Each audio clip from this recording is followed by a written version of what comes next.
Maranata, e nós iremos com Ele. Amém?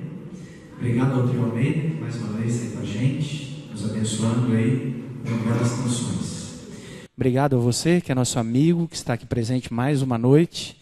Deus seja louvado pela sua presença. Eu também quero hoje, pastor, agradecer a liderança aqui das duas igrejas, né? Da Central e também do nosso... É grupo ou já é igreja organizada lá, irmão? Ah, então tá. O Rosário, eu quero agradecer vocês aí por terem comprado a ideia, né? Eu estava olhando o nosso planejamento ali, tudo começou no dia 3 de junho e o tempo passou, estamos aqui agora. Eu louvo a Deus aí por vocês estarem tendo essa experiência evangelística. Queridos, nós estamos aqui hoje, mais uma vez, para juntos abrirmos a Bíblia e aprendermos dela as verdades que Deus tem para cada um de nós. Eu gostaria de, antes de começar o tema de hoje, dizer algo muito importante. Nós, como cristãos, devemos respeitar a opinião de qualquer pessoa. Qualquer pessoa pode pensar e acreditar no que ela bem entender. Então, se uma pessoa pensa totalmente diferente de você, você não tem o direito de ficar com raiva dela ou de querer brigar com ela por isso. Ok? Vocês concordam com isso? Sim ou não? Essa é uma postura cristã. Agora, uma coisa é alguém dizer assim, eu acredito nisso, eu acredito naquilo. Pode falar o que você quiser. Agora, como cristão, só uma coisa eu não admito. Alguém querer dizer que a Bíblia apoia o que a Bíblia não apoia. Então, nós vamos aqui hoje estudar a Bíblia, aprender uma verdade, que tem como título ali, vocês podem ver, né? A verdade sobre os mortos e também sobre quem são os espíritos do Espiritismo. Então, o que vai estar em questão aqui nessa noite? Não é o que eu penso sobre o Espiritismo. Não é o que você pensa sobre o Espiritismo. Não é um ponto de vista. Nós não vamos discutir se o Espiritismo é legal, se as ações de caridade que eles fazem são boas ou são más. Não é isso. Nós vamos ver nessa noite o seguinte. O que a Bíblia fala sobre o Espiritismo. Ok? Então, talvez tenhamos aqui até amigos espíritas, eu queria deixar claro para você isso. Eu não vou questionar religião alguma aqui. Agora, o que a Bíblia fala sobre o espiritismo? Ela apoia? Existe base bíblica para a doutrina espírita? Nós vamos ver isso. E a outra parte do tema, que é a mais importante, que está ligada ao espiritismo, né? A verdade sobre os mortos. Eu diria que esse assunto ele é muito importante, porque ele mexe na maior fragilidade do ser humano, que é a brevidade da vida. Você já parou para pensar que a vida passa muito depressa? O Salmo 90, verso 10, diz assim, porque a vida do homem é de 70 anos, e quando muito, 80. E os que passam disso, a Bíblia diz, é canseira e enfado. Ou seja, a vida passa muito depressa. E o homem tem buscado resposta para tudo, né? Mas para a morte ninguém conseguiu resolver ainda e nunca vai resolver. Porque isso é uma coisa que só Deus ele pode resolver. Então o maior objetivo da mensagem dessa noite é trazer para cada um de nós, sabe o quê? Esperança. Eu quero que você saia daqui entendendo o seguinte, que ser cristão vale a pena. Eu quero que você saia daqui entendendo que seguir a Deus e obedecer a sua palavra vale a pena. Por quê? Porque o prêmio que ele tem para nós, ainda que não seja aqui e agora, é um prêmio extraordinário e vale a pena ser cristão. Amém por isso? Vamos fazer uma oração, como a gente tem feito todas as noites, para começarmos o estudo de hoje? Oremos. Santíssimo Deus, muito obrigado, Senhor, pela alegria que temos de estar aqui na Tua casa, em tão boas condições, e de agora podemos abrir a Bíblia e aprendermos dela verdades que tem para cada um de nós. Senhor, nos ilumine aqui nessa noite com a presença do Espírito Santo, que Ele possa nos dar toda sabedoria para entendermos a Sua palavra e humildade para podermos aplicá-la em nossa vida. Eterno Deus, te pedimos isso em nome e por amor a Jesus. Amém. Amém. Muito bem, nós vamos começar então falando sobre os mortos, né? Que é um assunto muito interessante. E nós queremos responder algumas perguntas nessa noite aqui, baseado no que a Bíblia diz. Não é no que eu acredito, nem no que você acredita e aprendeu a vida inteira, mas no que a Bíblia diz. Então, quais são as respostas que a gente vai querer encontrar aqui nessa noite. Primeiro, onde estão os mortos? Quando alguém morre, vai para onde? Outra pergunta interessante, existe vida após a morte? Como acreditam, veja bem, quantas religiões tem só no Brasil, cristãs mesmo, a gente aprendeu aqui? 30 mil, mais de 30 mil igrejas cristãs. E 95% dessas 30 mil igrejas cristãs acreditam que existe vida após a morte. Agora, e a Bíblia, o que ela fala sobre isso? Aí você fala, pastor, mas como assim a Bíblia? As religiões não são baseadas na Bíblia? É o que nós vamos descobrir hoje à noite. Né? Vamos descobrir hoje à noite. Outra questão interessante, né? Podemos nos comunicar com os mortos? Que é a grande essência da doutrina espírita, conversar com os mortos. O que é alma? O que é espírito? A gente vai procurar responder essas questões aqui. O Brasil, ele é um país assim, cristão. Na sua grande maioria, o cristão católico, que é a maior parte de consideração no Brasil, mas o Brasil é cristão, católico e protestante. Então, se nós saíssemos aqui agora, se a gente dividisse as ruas do bairro, e saíssemos perguntando aqui de casa em casa, isso daqui, ó, o que acontece com os mortos? 90%, no mínimo, das pessoas iriam responder o seguinte: se a pessoa fosse otimista na resposta, ela ia dizer o quê? Morreu, vai para onde? Para o céu, exatamente. Você pode, se tiver com dúvida, faz um teste, sai perguntando. Morreu, vai para o céu. Só que é o seguinte, para quem acredita nessa possibilidade, tem a outra, que tem o outro lado da moeda. Se você crê nessa história de que vai para o céu quando morre, então se morreu e não foi para o céu, vai para onde então? Para o inferno. Que olha, eu vou dizer uma coisa para vocês. Que pena que nós não temos tempo para estudar todos os temas que eu gostaria. Um deles era o inferno. Apesar que o estudo de hoje, através dele, você vai entender um pouco desse assunto. Agora, acreditar que existe um lugar, hoje, aqui no centro da Terra, aonde o diabo tem uma churrasqueira gigante, que ele está assando eternamente quem não aceitou a Deus, é uma conversa muito difícil de se engolir, biblicamente falando. Que história que é essa, gente? Eu já digo para você, não existe esse lugar de jeito nenhum, por várias razões. A primeira delas, por que não tem esse tal desse inferno? Porque Deus é amor. E não seria justo da parte de Deus, um jovem, por exemplo, que viveu aqui 20 anos, e nesses 20 anos ele não quis saber de Deus em momento algum, e ele morre sem ter aceito a Deus. Aí ele está perdido. Aí Deus fala, você não me aceitou? Então tá bom. Então teu prêmio agora é o seguinte, você viveu 20 longos anos aqui, o que vocês acham? É longos anos, 20 anos aqui ou não?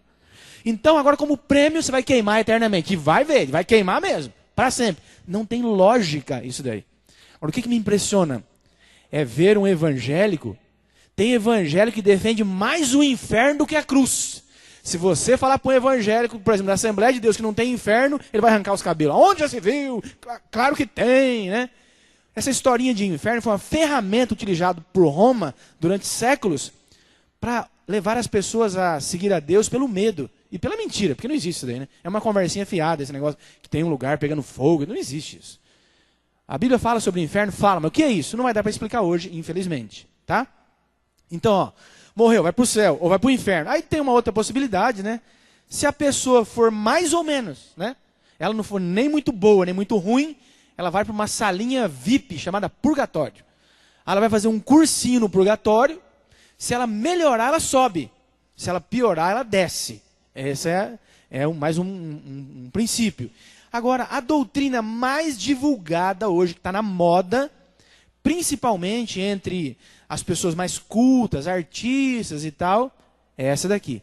Que quando você morre, você reencarna ou assume outra forma de vida, que é a doutrina espírita. Ok? Bom, qual que está certo, qual que está errado? Não, eu não vou discutir isso. Por que eu não vou discutir? Se eu trouxesse 10 líderes religiosos diferentes, um padre, pastor, pessoa do centro espírita, cada um teria uma opinião. Ia falar muito diferente. Então, a gente não pode ficar nessa história de discutir. Lembra que eu falei, ó, não discuta a religião? Lembram disso ou não? Não discuta a religião. Você vai perder tempo discutindo religião. Religião, só pode falar sobre religião se a pessoa acreditar na Bíblia Sagrada. Por quê? Porque a Bíblia, ela é o único parâmetro para o cristão encontrar suas respostas. A Bíblia fala o seguinte: maldito o homem que confia em quem? No homem. Ou em igreja também, tanto faz, homem, igreja, mesma coisa. Igreja tem liderança humana. Então, maldito o homem que confia no homem. Nós, cristãos, temos que basear a nossa fé na palavra de Deus, a Bíblia Sagrada. Por quê? Porque através dela Deus se comunicou conosco. E Deus, ele tem preservado a Bíblia por 3.500 anos. Por mais que Satanás tenha tentado destruir a Bíblia inúmeras vezes, Deus não permitiu isso. Ah, pastor, será que a Bíblia de hoje é a mesma de quando foi escrita? Em 1948, foram encontrados em uma caverna no Oriente Médio. Essa caverna chama Caverna de Qumran. Foram encontrados lá vasos antigos. Alguns deles datam até mesmo de 200 anos antes de Cristo. E dentro desses vasos haviam livros inteiros da Bíblia escritos ali, preservados por uma técnica, né, de preservação. E quando então eles abriram esses vasos e viram aqueles livros, por exemplo, o livro de Isaías, que foi encontrado quase que completo, é idêntico ao que nós temos hoje. Ou seja, Deus preservou a Bíblia. Por quê? Porque ela é a ferramenta de Deus de se comunicar com o homem e de impedir que Satanás os engane através de conversa fiada, que é o que ele tem feito com muito sucesso hoje. Por quê? Porque os cristãos não sabem nada de Bíblia, quase nada. Você fala para alguém, vamos para Naum. O que é isso, pastor? De comer? Não, é um livro da Bíblia. Naum é um livro da Bíblia. Abacuque é um livro da Bíblia. Então ninguém sabe nada. Os cristãos sabem mais ou menos o Salmo 23, Senhor meu pastor, nada me faltará e tal, e pronto, e mais nada. Eu volto a dizer uma coisa, se você baseia a sua fé no que um pastor fala, ou no que uma igreja diz, você não é cristão. Você é daquela igreja, você é batista, você é presbiteriano, você é católico, você é adventista, você é qualquer coisa menos cristão. Porque cristão é quem crê em Cristo, e Cristo se revelou a nós através da Bíblia Sagrada. Então eu tenho que conhecer a Bíblia, não tem jeito. Ok? Queridos, abra sua Bíblia em Gênesis capítulo 2. Vamos começar o estudo de hoje de maneira simples, racional, porque Deus é um Deus racional, inteligente, que se comunica conosco dessa maneira, através da razão. E nós vamos ver então, para começar o estudo de hoje, para aprender o que acontece com alguém quando morre, nós vamos fazer o seguinte, nós vamos pelo contrário. Para que você possa entender o que acontece com alguém quando morre, primeiro, você vai entender como Deus trouxe a vida ao ser humano. E por quê, pastor? Porque quando você descobrir o processo da vida, a morte, ela é o contrário da vida. Vai ficar bem fácil para você entender o que acontece quando morre. Tá bem? Então vamos ler em Gênesis 2, verso 7. Quando Deus criou o homem, o que Deus usou para criar o homem? Vamos ver então? Gênesis 2, verso 7. Diz assim o texto. Então formou o Senhor Deus a quem? Ao homem do quê? Do pó da terra. E lhe soprou aonde? O que ele soprou nas narinas? O fôlego de vida. E o homem passou a ser alma vivente. Só um detalhe a mais para vocês. Quando Deus inspirou Moisés para escrever o livro de Gênesis, e qualquer outro autor da Bíblia, Deus nunca tinha preocupação de querer provar nada para ninguém. Então, quando está registrado aqui alguma coisa, Deus só queria informar, não queria provar nada. Porque, mas será que é? Deus, ele informou, ele não quis provar nada. Deus não tem que provar nada, eu tenho que crer pela fé em Deus, porque eu acredito em Deus, tá? Então, por isso que não tem tantos detalhes, mas as informações que nós temos, elas são mais do que suficientes para que eu entenda com clareza o que eu preciso de fato entender, tá bem? Então, diz a Bíblia assim, ó, no verso 7, vou reler para vocês. Então formou o Senhor Deus ao homem do pó da terra e soprou em suas narinas o fôlego de vida ou espírito. E a Bíblia diz que quando Deus fez aquele boneco de barro, tá? Adão, e aquele boneco estava prontinho ali, com tudo ali, né? Com os órgãos internos, com os tendões, os músculos, os ossos, com a pele, com os olhos, com a boca, com tudo. Estava ali, aquele boneco de terra, ele estava mas sem vida. Então a Bíblia diz que Deus se aproxima do nariz de Adão, e Deus então ele soprou no nariz de Adão o fôlego de vida, que a Bíblia também chama de espírito.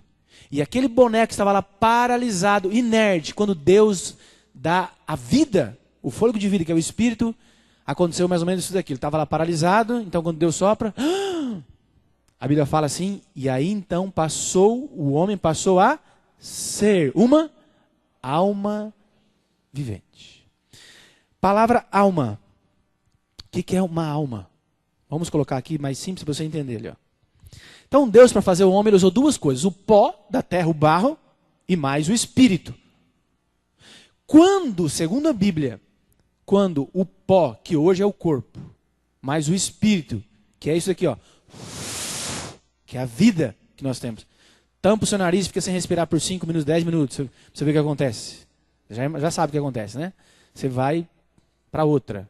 Então, quando Deus, ele uniu o corpo mais a respiração, a Bíblia diz que passou a existir uma alma vivente. Em outras palavras, passou a existir uma pessoa, um ser humano. Então, o que é alma? Alma, segundo a Bíblia, é uma pessoa viva. A palavra alma aparece na Bíblia centenas de vezes. E ela nunca se refere a algo que não esteja vivo. Por quê? Porque alma é quando está junto o corpo mais a respiração. Quando você separa a respiração do corpo, o que acontece? A pessoa morre. E quando a pessoa morre, não existe o quê? Não existe o quê? Alma. Não tem alma. Porque a alma é uma pessoa viva. Ok? A alma é uma pessoa viva. Então, Deus, para formar o homem, usou o corpo e a respiração. Quando os dois estão juntos, existe um ser vivo, que a Bíblia chama isso de alma. Ok? Tá bom. Continuando. Mais uma pergunta sobre alma. Nós temos uma alma? Ou nós somos uma alma? Eu não quero que você, adventista, responda, tá? Eu gostaria de ouvir você que é amigo da igreja, que está aqui hoje, eu queria que você respondesse o que você aprendeu a vida inteira. O que vocês acham? Nós temos uma alma ou nós somos uma alma? Você não tem que estar certo nem errado. Eu só queria saber o que você aprendeu. O que vocês acham? Temos ou somos? Temos, somos, aí, dividiu, né? Como eu vou tirar essa dúvida? Hã? Quer saber? A Bíblia diz. Mas a Bíblia fala bem certinho. Aonde, pastor? É só você reler aquele texto com atenção que nós lemos, Gênesis 2:7. Olha lá. Olha na sua Bíblia se você tiver, porque é importante, tá? Acompanha aí. Olha o que diz o texto. Diz assim: e formou ao Senhor Deus ao homem do pó da terra, e soprou em suas narinas o fôlego da vida. E o homem passou o quê? A ser o quê? Uma alma vivente. Agora que você acabou de ler, eu pergunto: nós temos ou nós somos? Somos uma alma. Nós somos por quê? Porque alma é uma pessoa viva. Então eu sou uma alma enquanto eu estou vivo. Morreu, a alma desaparece. Porque a alma é uma pessoa viva. Pastor, mas a alma morre? Pastor, eu aprendi a vida inteira que a alma não morre, pastor. Que história que é essa que a alma morre, pastor? Bom, eu estava em uma cidade em Santa Catarina chamada Faxinal dos Guedes.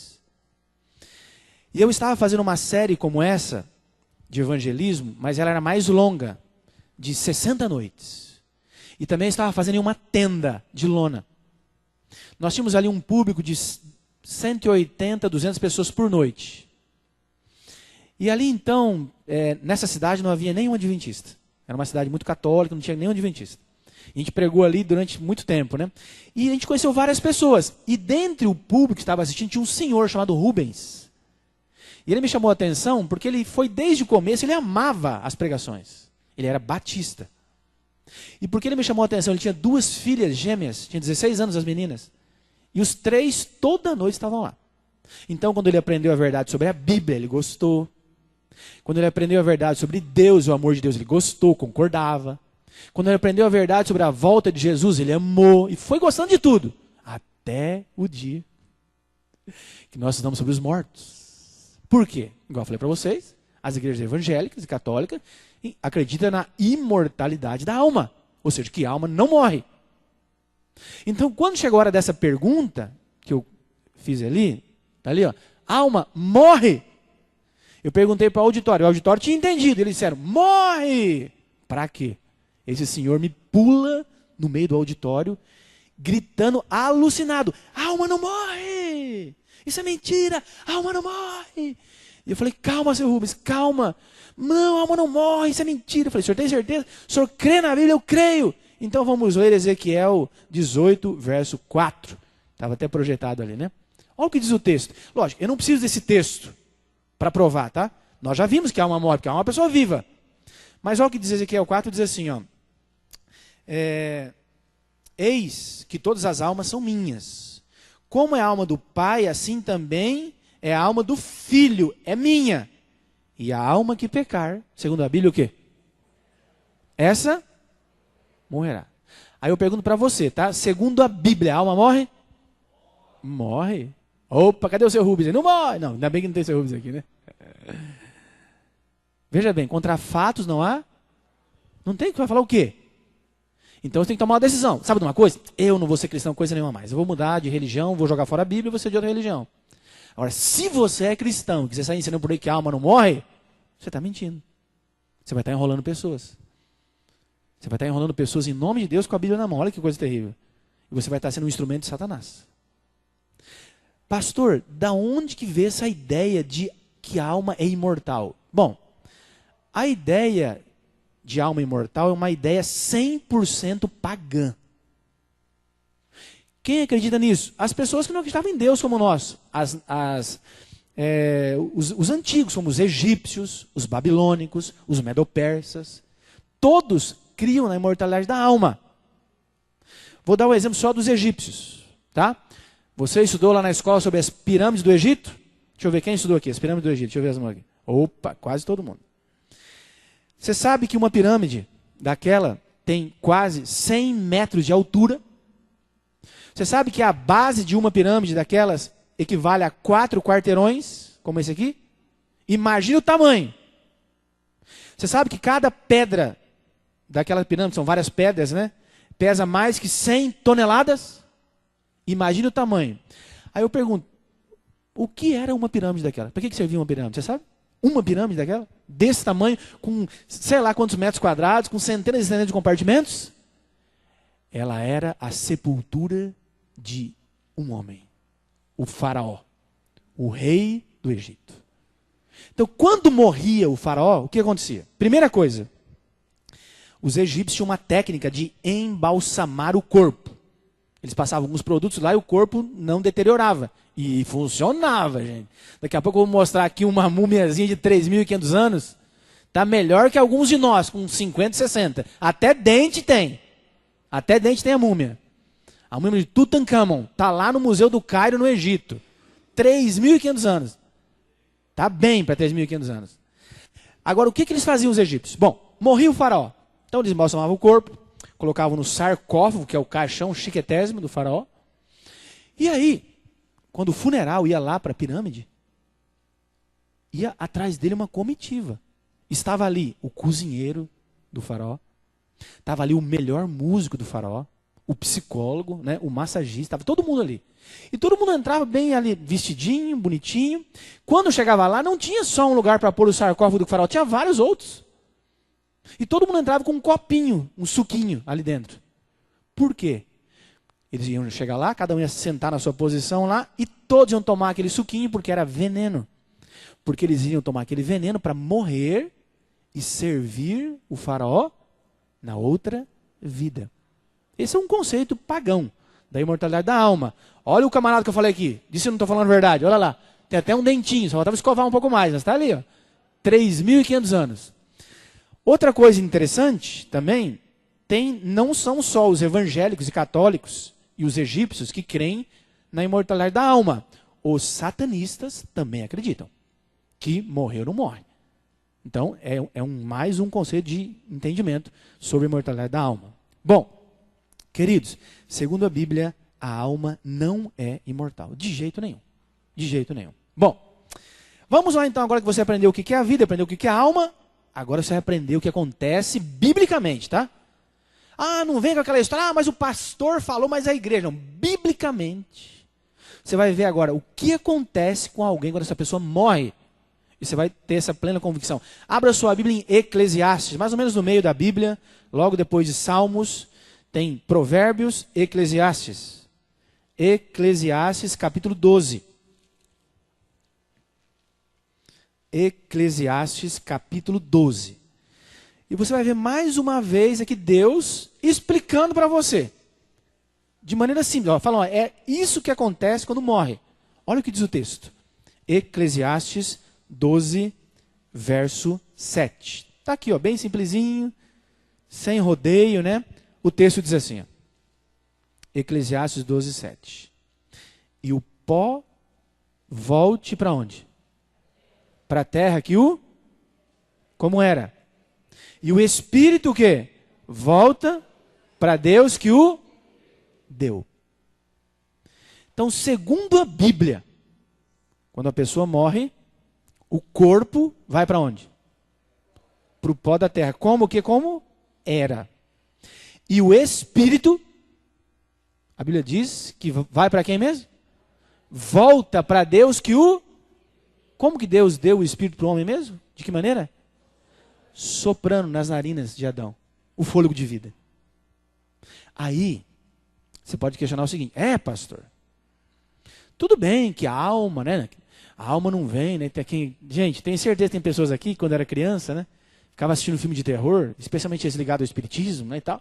Aí à noite, quando eu ia dormir, ficava com medo da alma penada, puxar teu pé na cama, aí cobria a cabeça, ai meu Deus, vai me levar, vai puxar meu pé e tal. Quantos não fizeram isso aqui? Não precisa contar, eu sei que tem gente que fez isso aqui.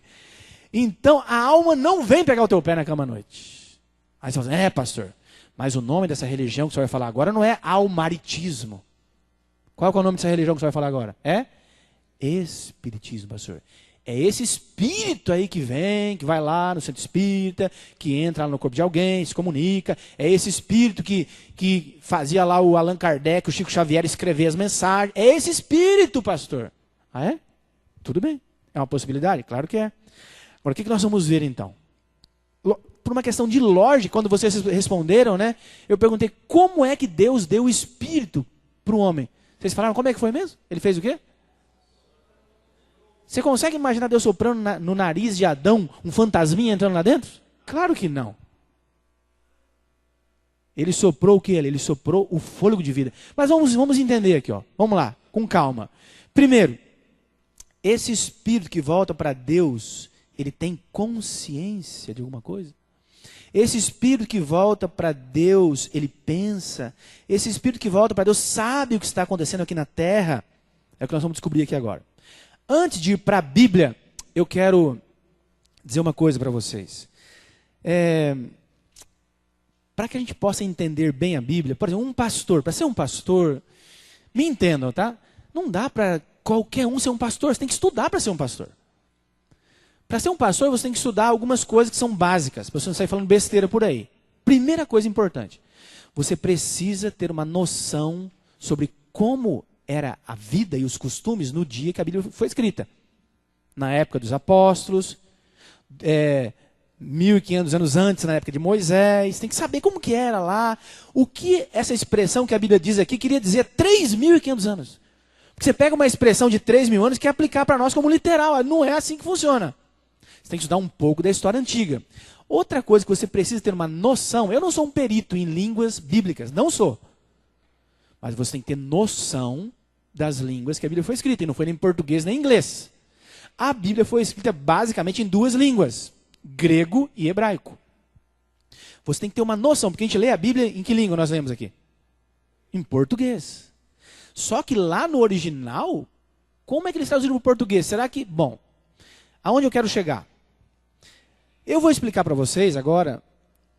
Para um grego, quando ele pega a Bíblia no grego, no original, e lê a palavra espírito no grego, o que isso significa para ele?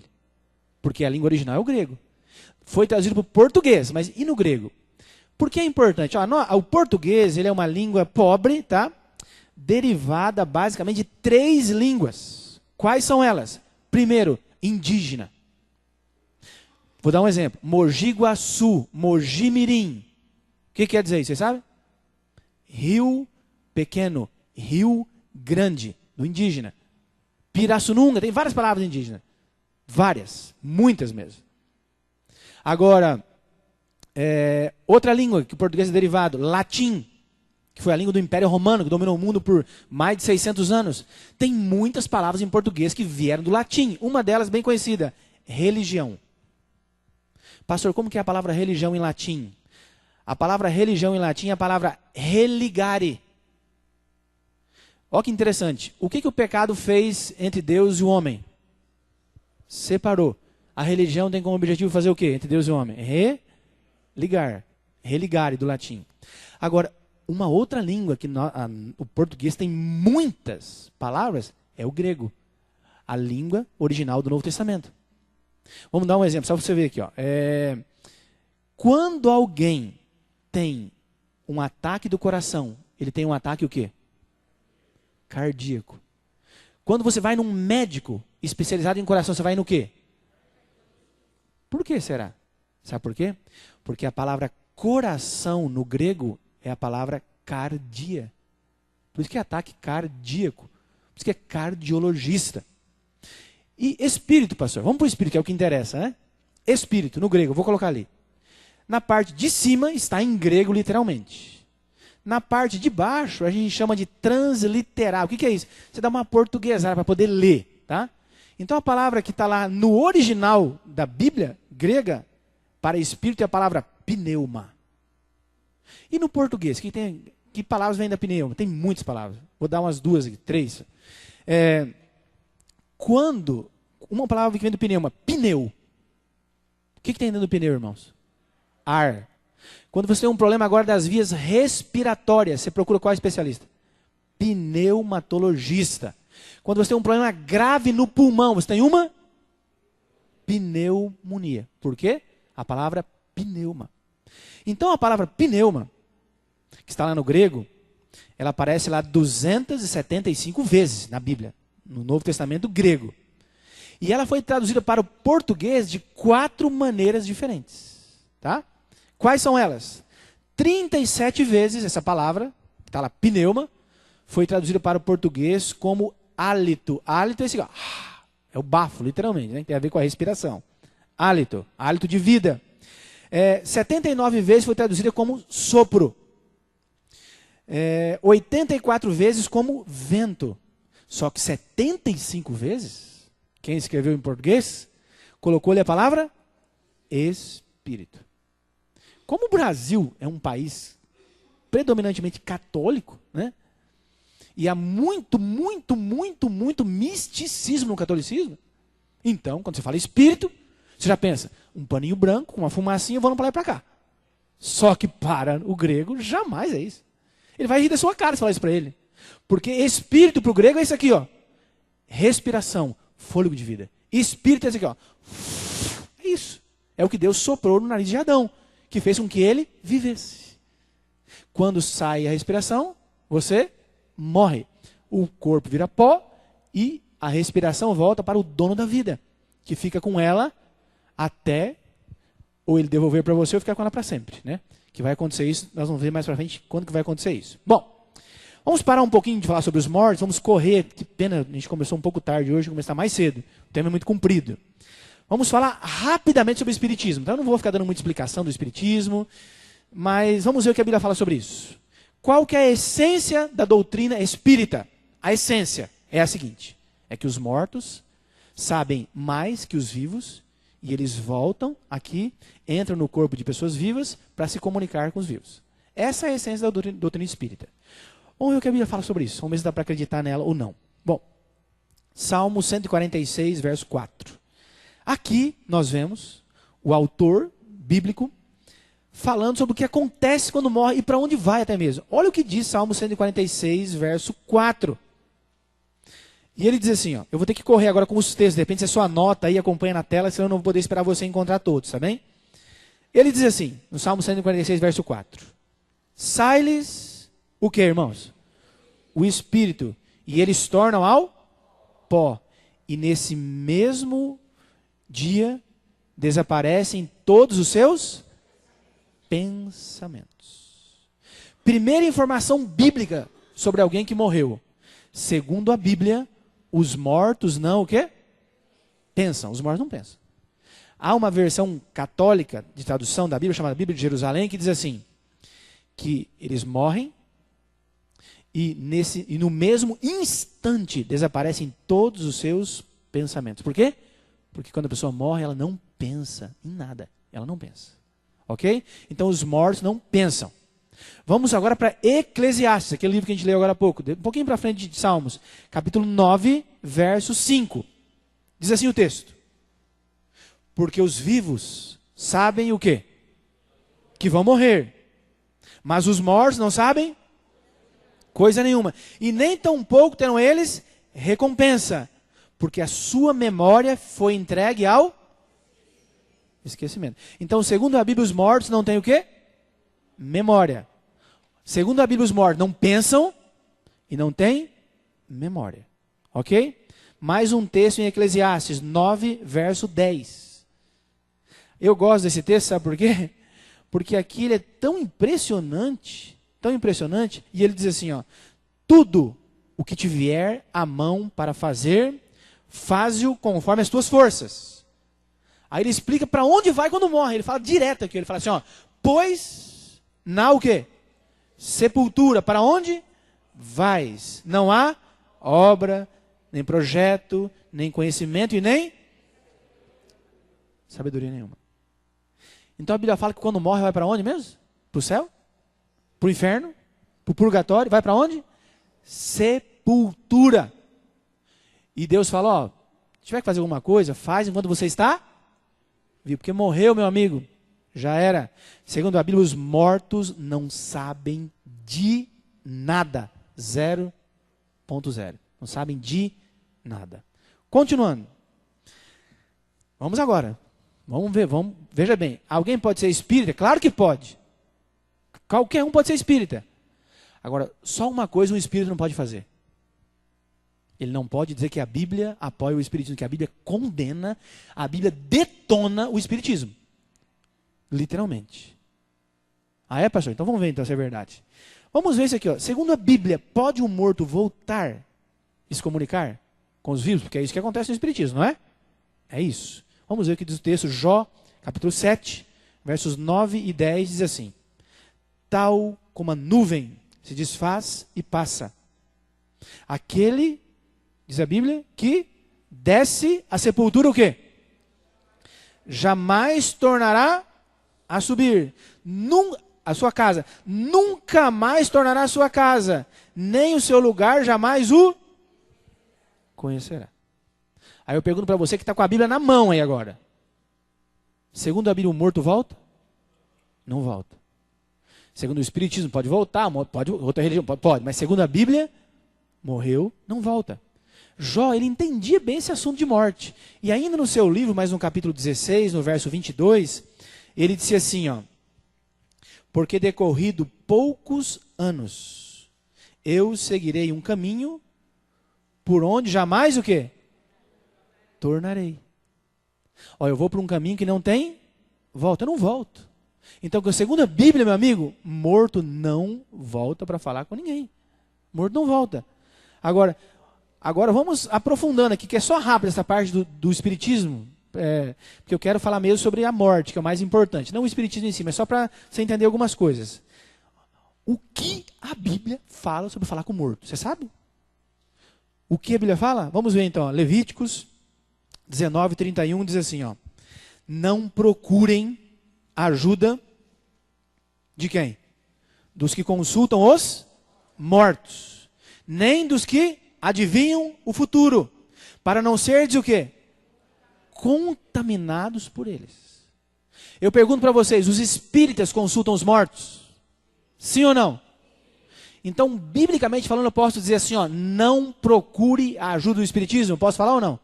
Claro que eu posso.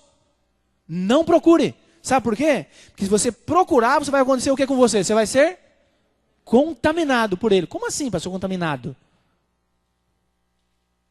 Olha um texto mais forte ainda.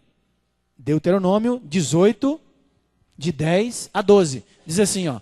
Não haja no teu meio adivinhos, ou pessoas que tiram sortes. Não tolerem feiticeiros ou benzedores, nem quem faz despachos, nem os que consultam o quê? Os mortos. Agora, olha o que a Bíblia fala. O Deus eterno detesta os que praticam essas coisas nojentas. Então, queridos, biblicamente, o espiritismo é algo nojento. E Deus, ele abomina o espiritismo. Por quê? Primeiro, porque não são pessoas que morreram, que voltam e conversam com o vivo. Ele não. Mas, pastor, se não são pessoas que morreram, quem é que é então? Aí a Bíblia fala, 2 Coríntios 11, 14, diz assim, e não é de se admirar, porque o próprio Satanás faz o quê? Se transforma em anjo de luz. Mas, pastor, o senhor já viu aquelas cirurgias espirituais que eles fazem? Sem bisturi. Chega lá, coloca a mão do ouvido da pessoa, ele arranca lá um câncer. Como que o senhor explica isso? Como é que o senhor explica esses sinais impressionantes? Eu não explico nada, mas a Bíblia explica. Apocalipse 16, 14, diz assim, porque os tais são espíritos do quê? De demônios, operadores de sinais. Bom, pastor, da onde é que católicos, evangélicos, espíritas, satanistas, da onde que eles tiraram essa ideia de que quando morre, não morre, pastor?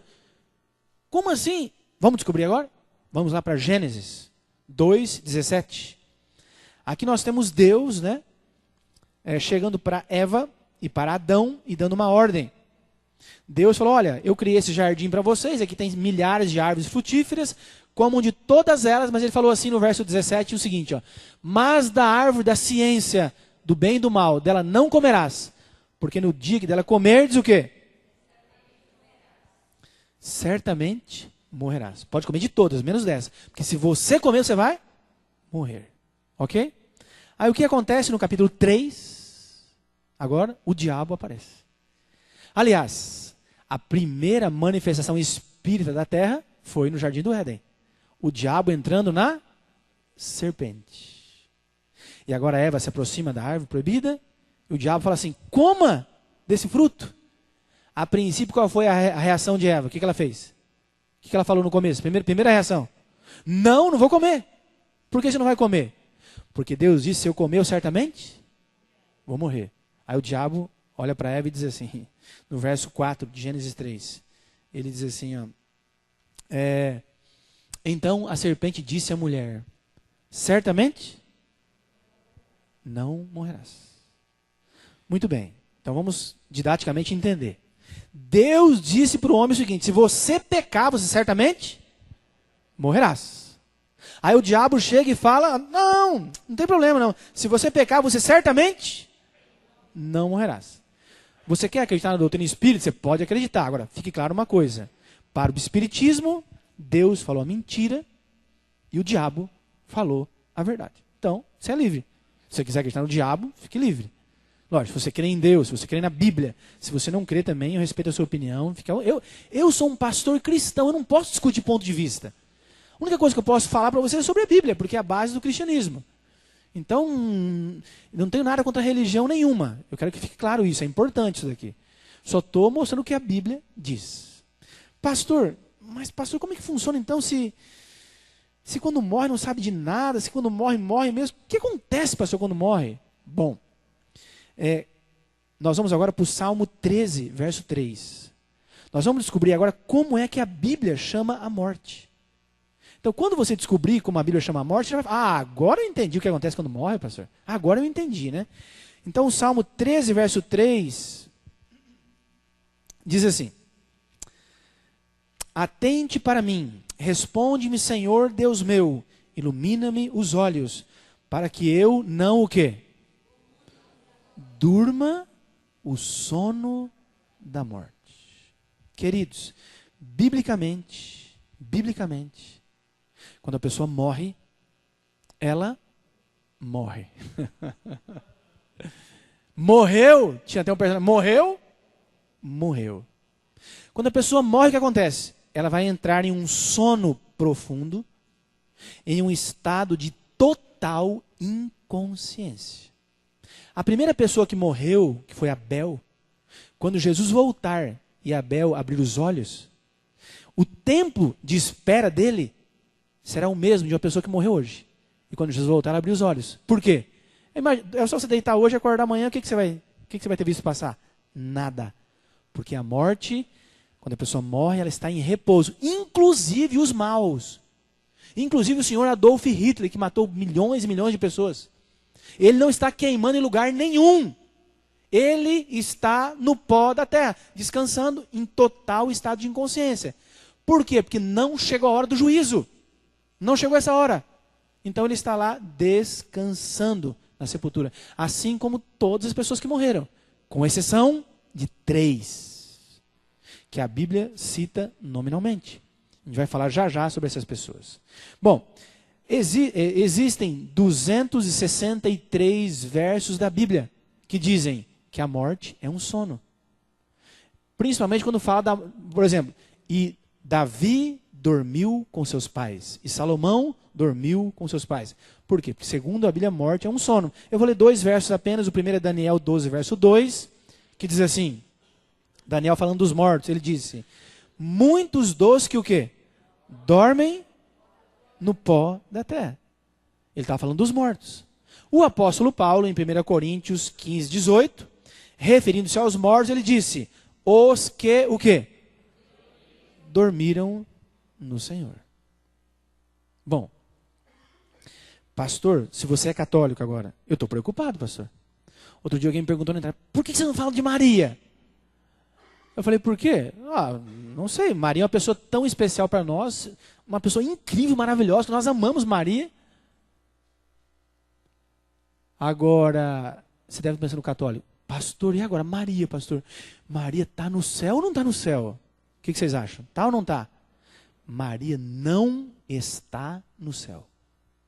Maria está no pó da terra. Assim como São Paulo, São Pedro, São João e todos os santos aí, que dão nome, né, de São, né? São José e, vixe, é 365, é difícil falar todos, né? Então, mas eu quero falar de Maria. Maria, segundo a Bíblia, ela está no pó da terra. Eu vou provar para vocês. Vocês acham que Davi vai estar no céu? O que vocês acham? Aquele que escreveu, o Senhor é meu pastor, nada me faltará. Davi vai estar ou não vai, irmãos? Claro que vai. Mas ele matou e adulterou. Sim, mas Deus perdoou. E quando Deus perdoa, como se nada tivesse? Ainda bem, né? Senão ninguém aqui estaria no céu também. Porque não tem nem pecadinho, nem pecadão. Agora, segundo a Bíblia, será que Davi já foi para o céu? Vamos ver a Bíblia é o parâmetro, tá? Eu vou ler um pedacinho do Salmo 2, do Atos 2, 34, e diz assim lá, ó. Porque Davi, me ajudem, Davi o quê? Não subiu aos céus. Queridos, segundo a Bíblia, tem 3 seres humanos que já foram para o céu. Só que Deus decidiu. Pelo menos citados por nome. Que são eles, Enoque, que foi vivo para o céu. Elias, que foi vivo para o céu. E Moisés, que morreu, e Deus ressuscitou e levou ele para o céu. A Bíblia também diz que quando Jesus ressuscitou, uma ou outra sepultura se abriu, não sabe de quem é. E um ou outro foi com ele para o céu. Maria já tinha morrido quando Jesus foi para o céu? Então por isso ela não está no céu. Porque fora esse, ninguém está no céu. Segundo a Bíblia, todos estão no pó da terra. Bom, agora chega a parte que eu mais gosto de qualquer estudo. Que é o quê? Que é de citar as explicações das igrejas aí para justificar essas heresias que eles ensinam. Então eu quero desafiar você aqui nessa noite. Se você fizer o que eu estou dizendo para você e não der certo, você pode me chamar de mentiroso. Tá bem? O que eu quero que você faça? Eu quero que, se você tem um pastor que ensina que quando morre vai na hora para o céu, eu quero que você mande um WhatsApp para ele hoje. Fala, pastor, ou então para o padre, né? Vocês me enrolaram a vida inteira. Eu, crente, quando morria para o céu, cheguei lá na igreja hoje, segundo a Bíblia, eu vi que não vai para o céu coisa nenhuma, que vai para a sepultura. Como é que o senhor me explica isso? Eu garanto para vocês que ele vai dizer assim, eu já sei quem falou isso, foram os adventistas, né? Eu já sei. Então fala para eles o seguinte, fala para eles explicar para vocês a história do ladrão na cruz. Se ele te explicar essa história, tudo bem, eu quero ver. A Bíblia é clara, ele vai dizer, quando morre vai para o céu na hora. Que história que é essa do ladrão na cruz? Vamos lá. Quer abrir na sua Bíblia já? Vai em Lucas, capítulo 23. Abre lá. Lucas 23. Bom, a Bíblia diz que Jesus, quando ele morreu, ele foi crucificado ao lado de 2 ladrões, tá? Só que a tradição, que não é a Bíblia, mas a tradição do cristianismo, diz que tinha um ladrão bom e um ladrão mau. Tem até um nome para o ladrão bom, não está na Bíblia, só na tradição. Era Dimas. O que aconteceu? O ladrão mau, segundo a Bíblia, ele olhou para Jesus e falou assim, você não é o filho de Deus? Você não é o filho de Deus? Então, se você é o filho de Deus, por que você está aí? Por que você não desce daí e tira nós 2 daqui também? O ladrão bom olhou para esse ladrão que zombou de Jesus e falou assim, fica quieto, nós merecemos estar aqui, agora ele não fez nada.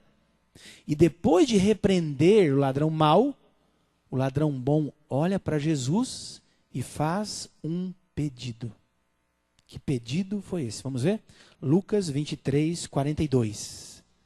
Diz assim o texto.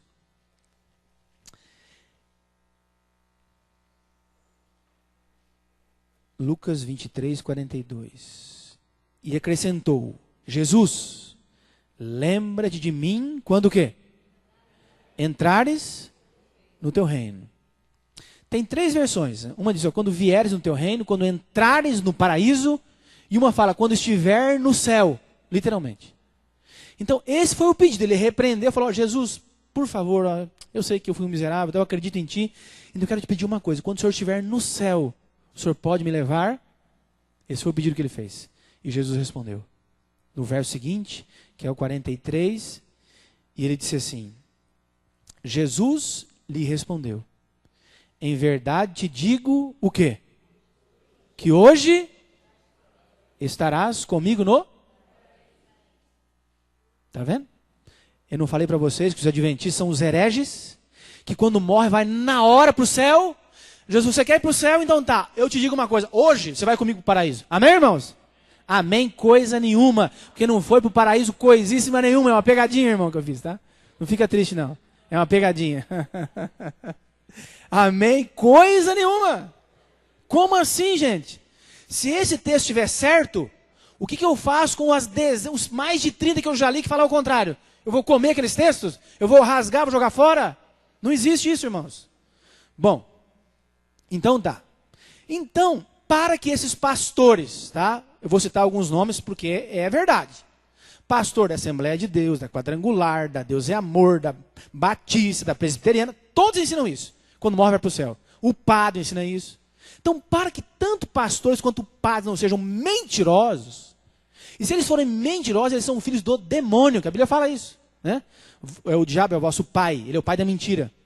Então, para que eles não sejam mentirosos, essa história tem que colar. Porque eles vão dizer que, tá vendo, foi para o céu. Então tá bom. Então me diga uma coisa, qual dia da semana Jesus morreu? Sexta-feira. Não é sexta-feira santa que tem? Sexta-feira. Então, para que esse texto seja verdadeiro, tanto Jesus quanto o ladrão teriam que ter ido para o céu quando? O que ele falou aqui? Em verdade, digo que hoje estarás comigo no paraíso. Então, para que eles não estejam mentindo, tanto Jesus quanto o ladrão foram para o céu na sexta.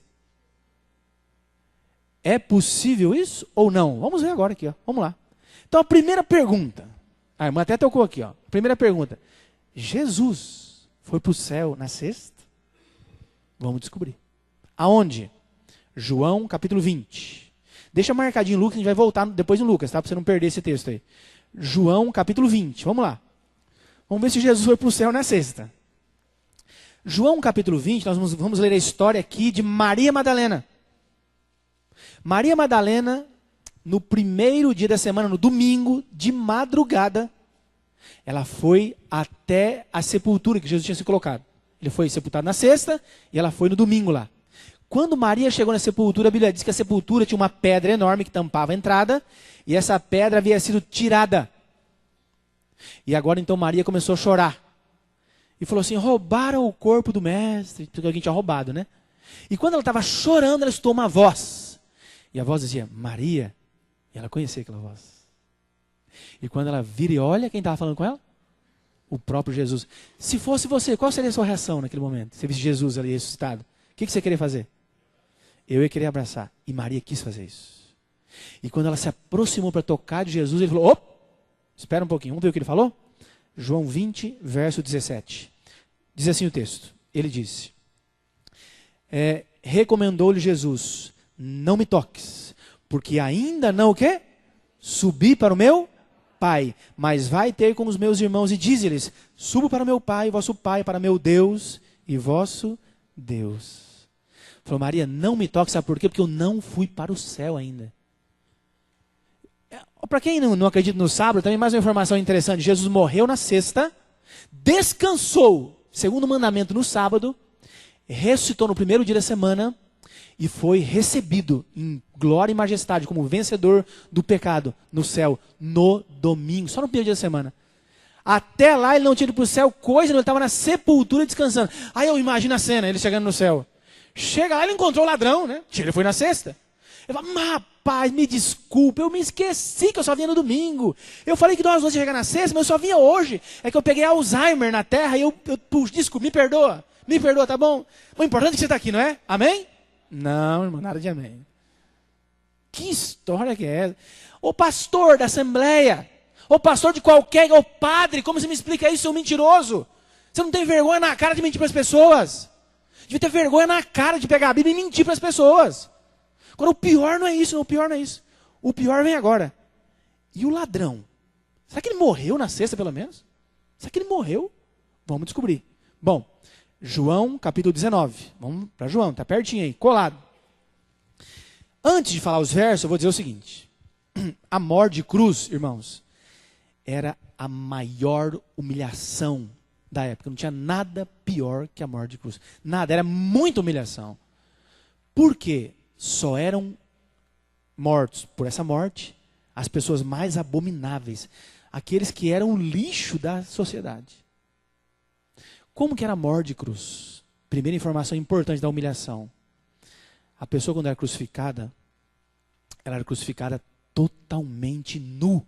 Quando você vê filme de Jesus com um paninho, não tinha nada disso. Imagine Deus, o Filho de Deus ali na cruz, nu na frente da mãe, na frente de João. Imagine a vergonha que era aquilo. Então, tanto Jesus como os ladrões estavam lá completamente nus na cruz. Agora, outro problema grave. Jesus e aqueles ladrões, os dois ladrões, assim como Jesus, eram judeus. E agora um problema para os judeus, né, que queriam tanto crucificar Jesus, né? Ele foi crucificado na sexta-feira à tarde. Logo ia dar o pôr do sol, ia começar o sábado. E para um judeu morrer na cruz já era uma vergonha. Agora, para um judeu, ter um judeu na cruz no sábado era muita humilhação. Então o que eles fizeram? Eles foram falar com Pilatos, que era o líder. E foram pedir ao Pilatos, é o seguinte, tudo bem, crucificar até vai. Agora, os corpos, ficar na cruz no sábado, aí não dá. A gente pode tirar os corpos? E Pilatos falou, pode, só que tem uma condição. Vamos ver que condição é essa? Vamos ler então João 19, 31 a 33. Diz assim o texto. João 19, 31 a 33. Diz assim o texto. Então os judeus, para que o quê? Não ficassem o quê?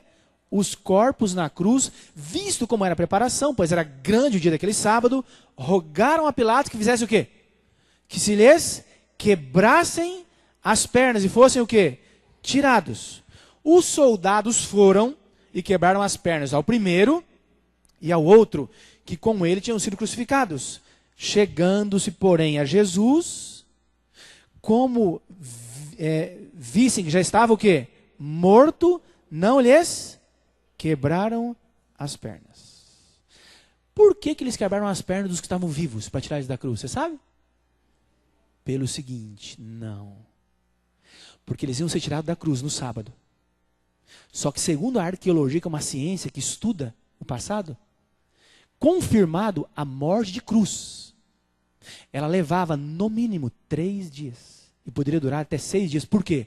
Porque a pessoa morria de fome, sede e asfixia pela posição que ela era crucificada.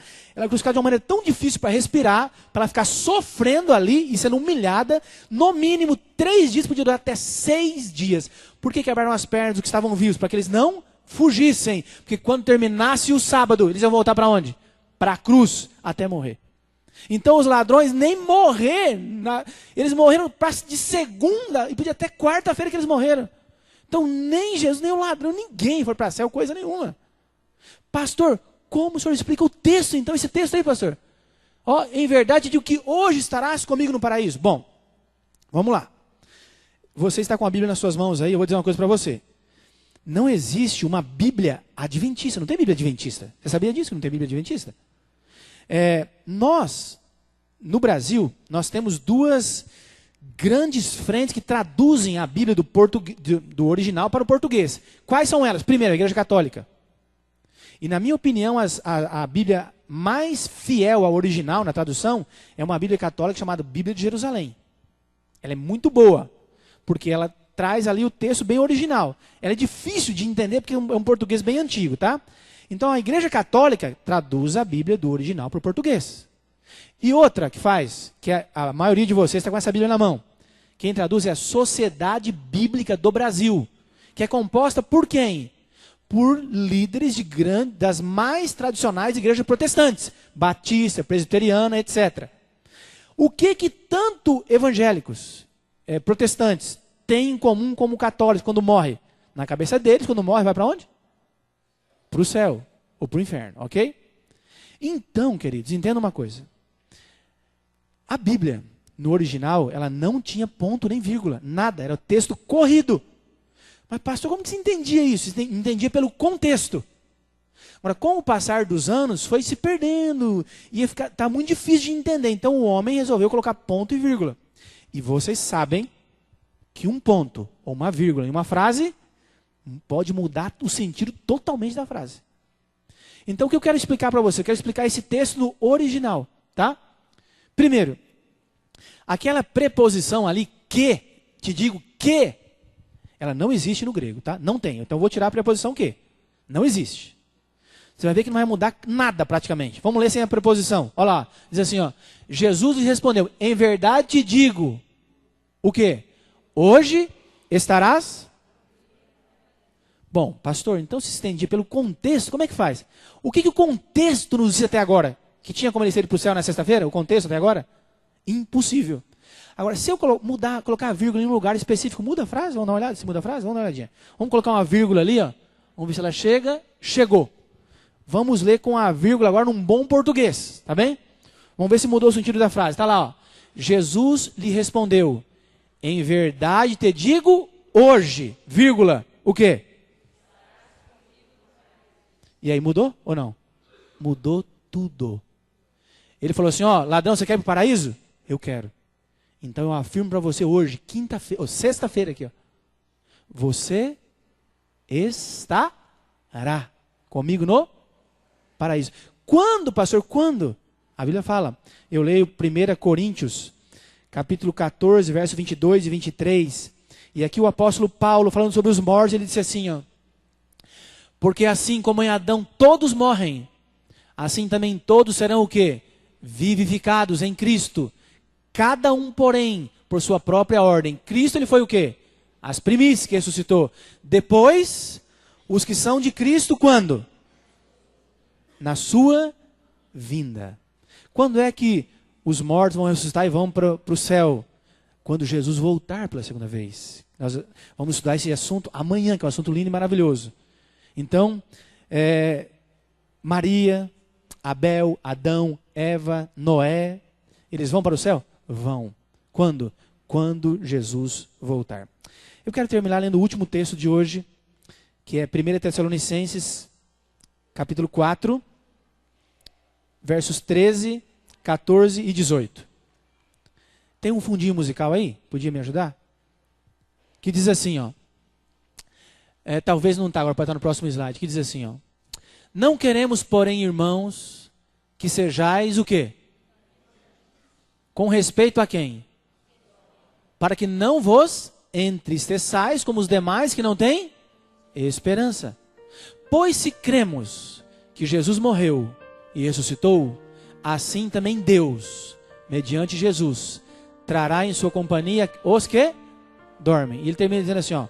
Consolai-vos, pois, uns aos outros com essas palavras. Deixa eu perguntar um negócio para você aqui nessa noite. Tem alguém que está aqui que recentemente perdeu um ente querido? Tem alguém? Posso ver as mãos? Eu vou dizer um negócio para vocês. Até 2013, quando eu pregava sobre a morte, eu dizia assim: eu não sei o que é a morte. Por quê? Porque morte para mim é quando você perde pai, mãe, filho, irmão, ou esposo ou esposa.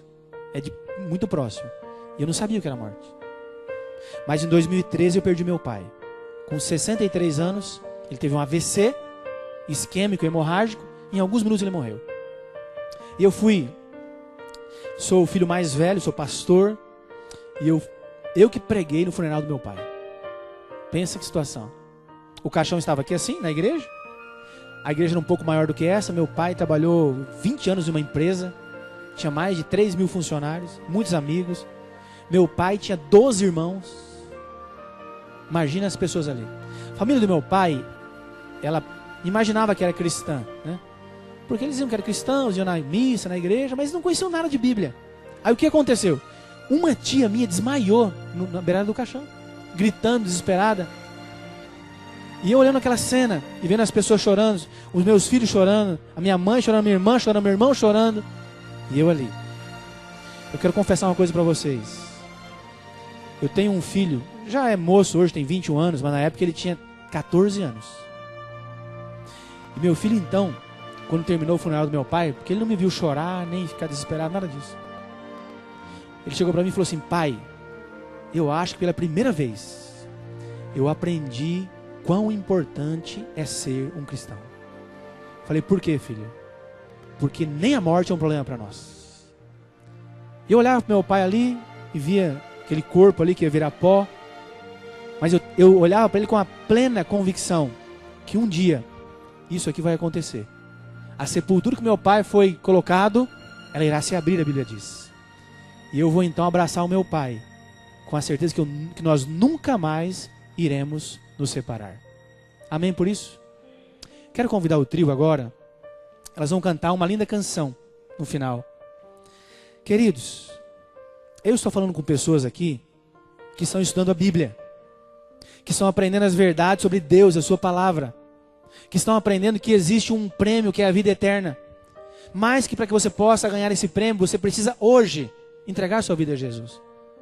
Você precisa tomar uma decisão de ser fiel a Ele, a sua palavra, aos seus mandamentos.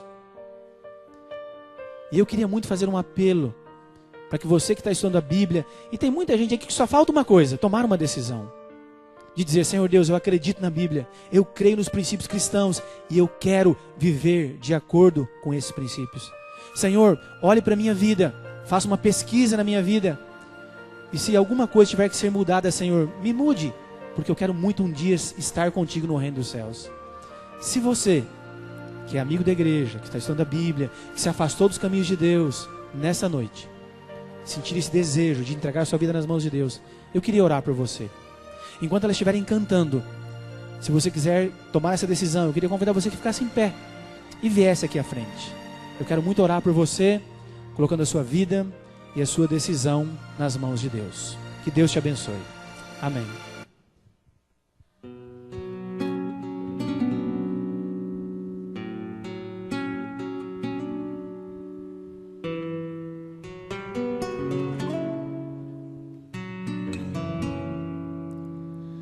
Porque não abro os meus olhos para ver a tua luz? Porque sou uma estrela tão pequena no céu tão azul?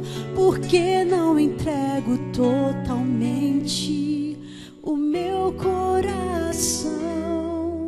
Eu quero amá-lo cada vez mais.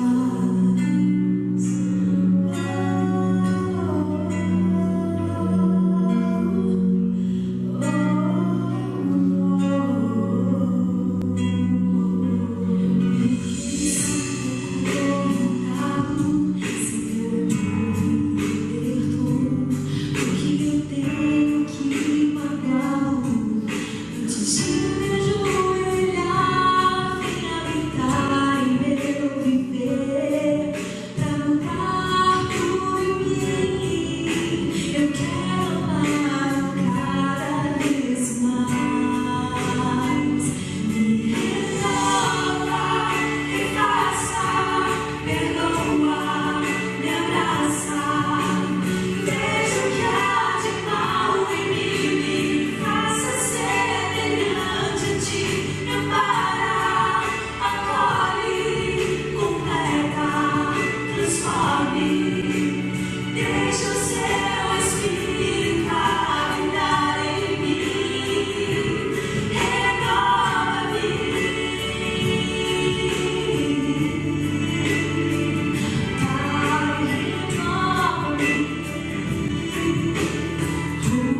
Queridos, vale a pena ser cristão, vale a pena confiar em Deus, vale a pena você abrir mão, viver a vida do seu jeito e viver como Deus determinou, porque o prêmio que Ele tem é extraordinário.